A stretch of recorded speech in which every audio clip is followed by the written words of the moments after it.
Hello दोस्तों, welcome to my this channel. अगर आप लोग इस चैनल पर पहली मर्तबा आए हैं तो इस चैनल को लाजमी से सब्सक्राइब कर लेना, क्योंकि आगे हमारी सारी वीडियोस इसी चैनल पर आने वाली है। तो चलो बिना टाइम जाया किए वीडियो को शुरू करते हैं। तो पिछले एपिसोड में हमने देखा कि लिंगडोंग अपनी चालाकी से हाईफुकवाई पपिट को अपना बना लेता है, जिसके बाद अचानक से लिंगडोंग को वहाँ पर किसी के आने की आहट सुनाई दे गई थी और वो ये आहट सुनते ही वहाँ से फौरन भाग जाता है। इसके बाद हम देखते हैं कि वो आहट किसी और की नहीं बल्कि मिस मुकिन की थी, जो अपने साथियों के साथ वहाँ पर हाईफुकवाई को हासिल करने के लिए आई थी। लेकिन यहाँ पर पहुंचने के बाद इन लोगों को मालूम होता है कि हम लोगों ने काफी ज्यादा देर कर दी। तभी पीछे से पैट्रिक टैंग भी वहां पर आ गया था, जो कि मिस मुकिन से कहता है कि मुझे अच्छे से मालूम है कि वो हाईफुकवाई तुम्हारे पास होगा, इसलिए उसे सीधी तरह से मेरे हवाले कर दो।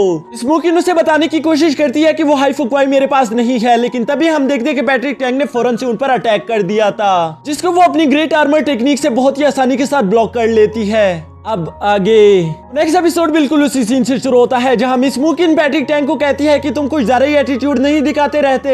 यहाँ पैट्रिक टैंग पहली दफा मिस मुकिन की इतनी ज्यादा पावर देखकर काफी ज्यादा शौक हो गया था। उसे तो यकीन ही नहीं आ रहा था कि ये मिस मुकिन ही है, क्योंकि आज से पहले हमने देखा था कि मिस मुकिन अपनी सारी पावर्स को छुपा कर रखती थी और वो कभी भी इनकी फैमिली को जवाब नहीं देती थी। लेकिन इस बार जवाब तो क्या, वो साथ साथ पैट्रिक टैंग की बेइज्जती भी कर रही थी, जिसकी वजह से पैट्रिक टैंग गुस्सा होकर अपने साथियों से कहकर सीधा उस पर अटैक करवाना शुरू कर देता है। यहाँ मिस मुकिन इनके वॉरियर्स ने भी आगे बढ़ते हुए पैट्रिक टैंग के सोल्जर्स पर अटैक करना शुरू कर दिया था, जिसकी वजह से यहाँ एक बहुत बड़ी जंग शुरू हो गई थी। जबकि दूसरी तरफ हम देखते हैं कि लिंगडोंग अभी भी किसी ट्रेजर को ढूंढ रहा था, जबकि साथ खड़ा मिस्टर चाओ अभी भी उसे धमकियां देते हुए कहता है कि तुमने वो हाईफुकवाई तो मुझसे हासिल कर लिया, लेकिन मैं तुमसे सच कह रहा हूँ कि मेरे मास्टर फूजीमोटो तुम्हें जिंदा नहीं छोड़ेंगे, वो इस ट्रेजर के लिए जरूर वापस आएंगे।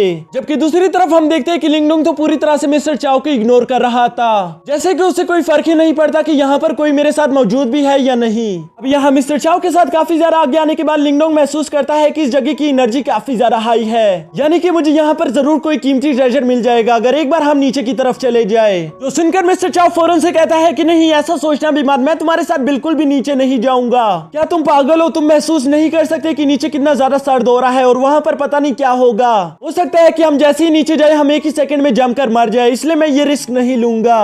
जिस पर लिंगडोंग उसे गिरबान से पकड़ते हुए कहता है कि जैसा मैंने कहा बिल्कुल वैसा ही करो, क्योंकि तुम्हें ज्यादा सोचने की जरूरत नहीं। और ये कहते साथ ही लिंगडोंग मिस्टर चाओ को बहुत ही तेजी के साथ नीचे गिरा देता है, जिसके बाद वो खुद भी ज़ियावियान पर बैठकर नीचे की तरफ आना शुरू हो गया था। यहाँ लिंगडोंग और मिस्टर चाओ बहुत ही ज्यादा तेजी के साथ नीचे जा रहे थे, जिस पर लिंगडोंग अचानक से कहता है कि वाकई ये बात तो माननी पड़ेगी कि यहाँ नीचे धीरे धीरे सर्दी भी बढ़ती जा रही है। जिस पर मिस्टर डाउ लिंगडोंग से कहता है कि कहीं तुम्हें डर तो नहीं लग रहा। लिंगडोंग जवाब देता है कि नहीं, मुझे इस तरह की छोटी मोटी बातों से डर नहीं लगता। और ये कहते ही वो अपनी ग्रेट सन थंडर टेक्निक को एक्टिवेट कर लेता है, जिसकी वजह से उसकी बॉडी अब काफी ज्यादा स्ट्रॉन्ग हो गई थी और उस पर अब सर्दी का भी असर नहीं हो रहा था। यहाँ दूसरी तरफ मिस्टर चाओ भी अपनी आंखों से ये सारे नजारे देख रहा था, जिसकी वजह से वो बड़ी तेजी के साथ जाते हुए ज़ियावियान को उसके पूंछ से पकड़ लेता है। यहाँ मिस्टर चाओ की हालत काफी ज्यादा खराब हो गई थी, क्योंकि एक तो उसे ऊपर से नीचे गिरने का डर लग रहा था और दूसरी तरफ उसने एक सांप को पकड़ा हुआ था, तो इसलिए उसे ये भी डर लग रहा था कि कहीं ये सांप मुझे काट ना ले। जबकि दूसरी तरफ ज़ियावियान को भी इस बात पर काफी ज्यादा गुस्सा आ रहा था कि मिस्टर चाओ ने उसको उसकी पूंछ से पकड़ा हुआ है। इसलिए हम देखते हैं कि ज़ियावियान जैसे ही लैंडिंग करता है वो बड़ी तेजी के साथ खुद की पूंछ से छुड़वाते हुए मिस्टर चाओ को दूर फेंक देता है। यहाँ मिस्टर चाओ गिरने के बाद लिंगडोंग से कहता है कि तुम लोग तो पागल हो, पूरे के पूरे जंगली हो। जबकि लिंगडोंग उसे फुल टू फुल इग्नोर मारते हुए अपने सामने देखकर काफी ज्यादा एक्साइटेड हो गया था और वो अपने सामने देखते हुए कहता है कि आखिरकार हम यहाँ पर पहुंच गए। जिसके साथ ही हम देखते हैं कि वो ज़ियावियान को अपने साथ लेकर सामने वाले टेंपल की तरफ बड़ी तेजी के साथ बढ़ना शुरू कर देता है। लेकिन वहां पहुंचने के बाद लिंगडोंग काफी ज्यादा शॉक हो गया था, क्योंकि वो देखता है कि जिस ट्रेजर के लिए वो इतनी दूर से चलकर आया था वो ट्रेजर वहां पर मौजूद नहीं है। लिंगडोंग काफी ज्यादा गुस्सा होकर जमीन पर पंच मारते हुए कहता है कि मैंने इतने सालों तक मेहनत की सिर्फ इस ट्रेजर को हासिल करने के लिए, और आखिरकार जब मैं इस ट्रेजर की जगह पर पहुंचा तो मुझे क्या मिला? कुछ भी नहीं। इस बात पर लिंगडोंग को काफी ज्यादा गुस्सा आ रहा था कि तभी हम देखते हैं कि मिस्टर चाओ पीछे से हंसते हुए कहता है कि तुम्हें कैसे लगा कि ये ट्रेजर यहाँ पर हो सकता है? जो सुनकर लिंगडोंग ने फौरन से मिस्टर चाओ को उसके गले से पकड़ लिया था और वो उससे कहता है कि बताओ तुम्हें इस ट्रेजर के बारे में क्या मालूम है? जिस पर मिस्टर चाओ से कहता है कि अच्छा मुझे छोड़ दो, मैं तुम्हें सब कुछ सच सच बताता हूँ। और ये कहते साथ ही मिस्टर चाओ बताना शुरू कर देता है कि यान किंगडम के लीडर के पास इस मोनामेंट को खोलने का रास्ता ऑलरेडी मौजूद था और इसलिए वो लोग पहले यहाँ पर आकर उस ट्रेजर को यहाँ से ले गए थे। मैं तुमसे कह रहा हूँ कि वो ट्रेजर तुम्हें यहाँ पर कभी भी नहीं मिलेगा। जिस पर लिंगडोंग काफी ज्यादा गुस्से में आकर मिस्टर चाओ को उसके मुंह पर पंच कर देता है। जिस पर मिस्टर डाउ लिंगडोंग से कहता है कि तुम ये बार बार क्या कर रहे हो? आखिर तुम इतने बूढ़े इंसान को बार बार क्यों मार रहे हो? लिंगडोंग जवाब देता है कि मुझे नहीं मालूम, मुझे नहीं पता कि आखिर मैं क्या कर रहा हूँ। मुझे तो लग रहा है कि आज तक मैंने जितनी भी मेहनत की थी वो सारी की सारी मेहनत बेकार चली गई। जिस पर मिस्टर डाउ से समझाते हुए कहते हैं कि फिक्र मत करो, वो ट्रेजर काफी ज्यादा कीमती है, इसलिए मुझे नहीं लगता कि यान एम्परर ने उसे अभी तक एब्जॉर्ब किया होगा। यानी कि हम लोगों के पास अभी भी मौका है, हमें बस यान एम्परर से मिलने के लिए जाना होगा और हम फिर उसको हासिल कर लेंगे। जो सुनकर लिंगडोंग को फिर से थोड़ी सी उम्मीद मिल गई थी और वो खुश होते हुए कहता है कि हाँ, हम उस ट्रेजर को हर हाल में हासिल करके रहेंगे। यहाँ लिंगडोंग अपने सामने देखकर अचानक से कहता है कि यह जगह असली नहीं हो सकती, क्योंकि इस पत्थर को डार्क नहीं होना चाहिए था और इस पत्थर में तो एनर्जी भी होनी चाहिए थी, क्योंकि ये बात तो हम अच्छे से जानते हैं कि इस पत्थर ने कितने वक्त तक उस ट्रेजर को संभाल कर रखा है। यानी कि इस पत्थर ने भी उस ट्रेजर की काफी सारी एनर्जी को एब्जॉर्ब कर लिया होगा, लेकिन उसके बावजूद भी ये ब्लैक क्यों है, जिसकी वजह से हम देखते हैं कि लिंगडोंग अपनी फुल एनर्जी का इस्तेमाल करते हुए उस पत्थर को हिट करना शुरू कर देता है। यहाँ मिस्टर डाउ ये सब देखकर काफी ज्यादा डर गया था। वो लिंगडोंग से कहता है कि क्या तुम पागल हो गए हो, तुमने अगर इस पत्थर को तोड़ दिया तो हो सकता है कि ये पूरी की पूरी बिल्डिंग गिर जाए। जो सुनकर लिंगडोंग रुक गया था।